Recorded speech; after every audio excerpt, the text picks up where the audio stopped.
She took a break from our relationship, found lovers, and wanted me back, but I said no. You know how people say, "We need to talk," are the four most terrifying words in a relationship? Yeah, I'd argue. I think we need a break. Hits way harder. That's exactly what my girlfriend, Jessica, hit me with one random Tuesday night. We'd been together for 3 years. Things weren't perfect, what relationship is. But we were solid. At least, I thought we were. That night, we were sitting on her couch eating takeout and watching some Netflix docuseries when she paused the show, turned to me with that look, and dropped the bomb. "I've been feeling stuck," she said softly. "I think I need some space to figure things out." Stuck. Space. Figuring things out. Every cliché in the breakup textbook. At first, I tried to stay calm. I asked her if I'd done something wrong, if there was someone else, or if she was just overwhelmed with work and life in general. She shook her head, eyes avoiding mine. "It's not about you, Matt. It's me. I just need time to understand who I am outside of us." Classic. The old "it's not you, it's me" speech. Now, here's the thing. I wasn't going to beg. I respected her enough to give her what she was asking for, even though it felt like someone had punched me in the chest. So, I agreed. We'd take a break. No timelines, no rules, just space. That night, I packed a bag and left her apartment. I crashed at my buddy Mike's place, who was way too excited to have his couch occupied again. Mike, bless his heart, tried to cheer me up with terrible jokes and cheap beer. "Bro, this is either the dumbest thing she's ever done or the best thing that'll ever happen to you," he said, tossing me a cold one. At tea the time. I didn't know which one I wanted it to be. The first week of the break was weird. Jessica and I barely texted, and when we did, it was all surface-level stuff. I kept telling myself that maybe she did need this time to figure herself out. Maybe we'd come back stronger. But then, the whispers started.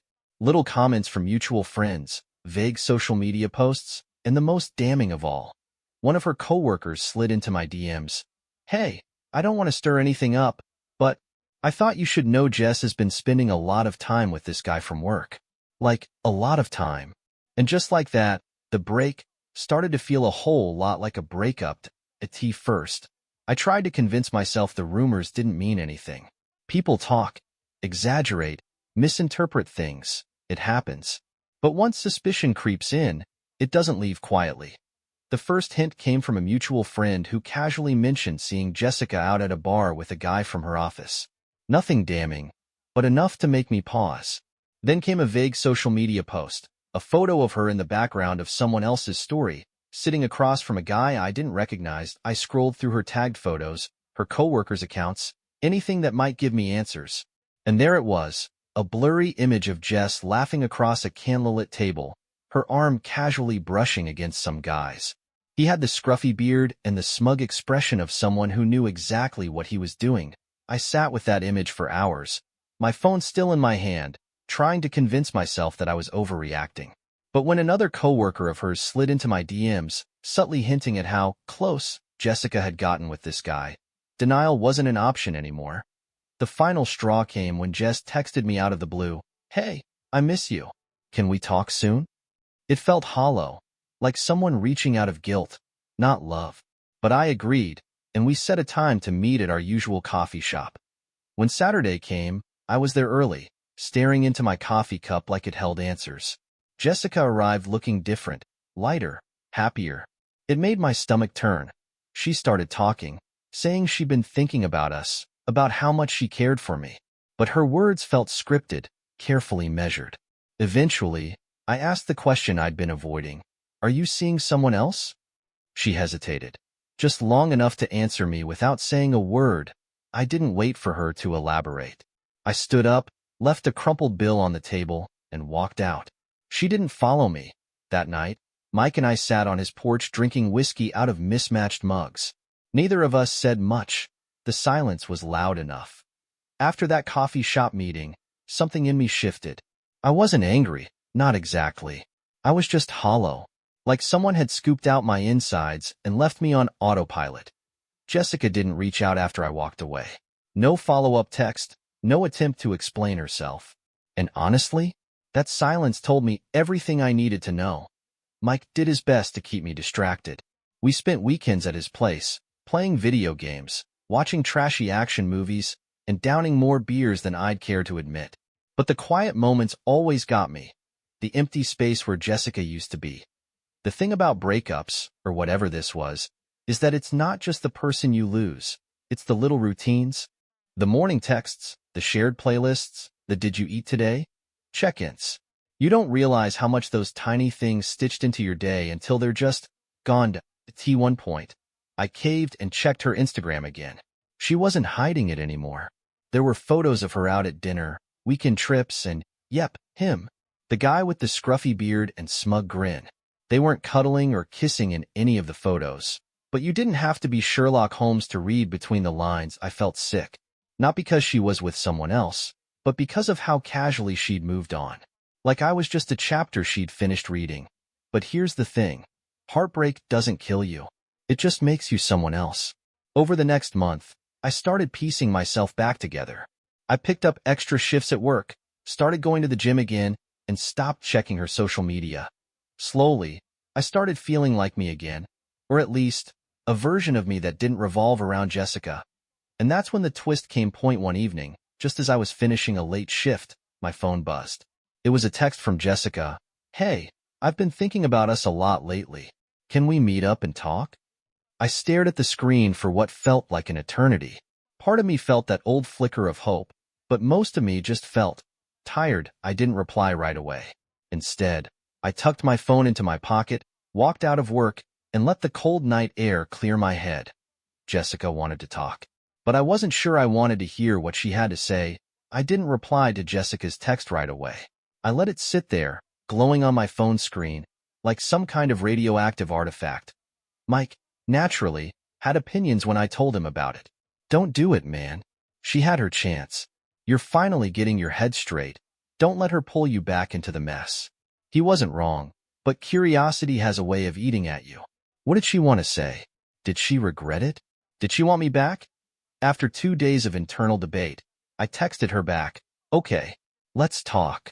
We agreed to meet at the same coffee shop where everything fell apart. When I walked in, she was already there, nervously stirring her drink. She looked different, tired, maybe, or just less sure of herself. She started talking almost immediately, apologizing, admitting she'd made mistakes.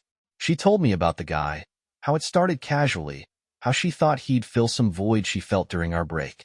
But, surprise, surprise, it wasn't the fairy tale she'd expected. Apparently, things between them had fizzled out, and she realized she'd thrown away something real for something fleeting. I listened. I didn't interrupt. I just let her talk. When she finally stopped, she looked at me with tears welling up in her eyes and said, I want to fix this, Matt. I want us back. For a moment, I felt a pang of something, nostalgia, maybe, a flicker of the love we used to have. But then, like a bucket of cold water, reality set in. She hadn't chosen me. She'd chosen him. And now that he was gone, she was trying to slide back into my life like nothing had happened. I leaned back in my chair and took a deep breath. Jess, I said carefully, I'm glad you realized what you want, but I can't be your second choice. Her face crumbled, and I felt a brief pang of guilt, but it passed quickly. She tried to argue, tried to convince me it wasn't like that, but I wasn't interested in debating my own worth. I stood up, left some cash on the table for my coffee, and walked out again. This time, though, I didn't feel hollow. I felt free. That night, Mike and I celebrated. Not because I was happy about how everything turned out, but because I'd finally closed a chapter that had been rotting at the edges. The thing about closure is that it's not about getting answers. It's about making peace with the ones you already have. After that final conversation with Jessica, I thought I'd feel more triumphant. Like I'd walked away victorious from some emotional battlefield.